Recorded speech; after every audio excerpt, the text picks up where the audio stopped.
untuk mencukupi ketersediaan darah, baik di rumah maupun di organisasi PMI. Memang perlu dilakukan bakti sosial donor darah.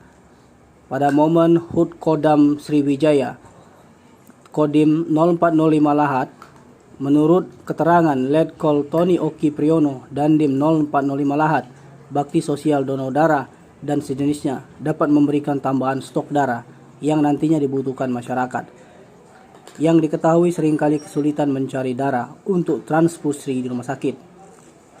Kegiatan bakti sosial itu bisa dilakukan di berbagai pihak, mulai dari instansi pemerintahan maupun organisasi kemasyarakatan, asalkan tujuannya untuk menambah stok darah demi membantu masyarakat.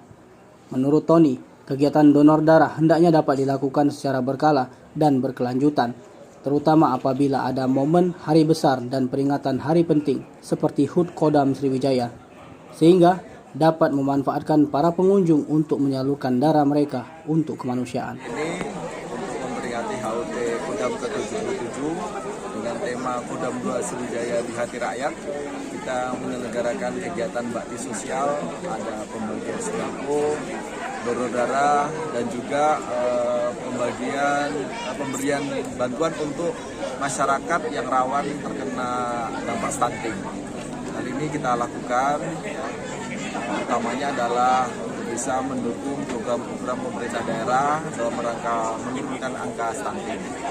Juga pada sore hari ini kita resmikan MCK Besema 44. MCK Besema 44 ini diambil dari akronim Bersih, Sehat, dan Ramah Lingkungan untuk MTS, sehingga harapannya siswa-siswa MTS bisa menerima edukasi dari MCK ini dan bisa memanfaatkannya agar mereka bisa memiliki budaya hidup bersih, ya, sehat, dan juga nanti mudah-mudahan ramah lingkungan.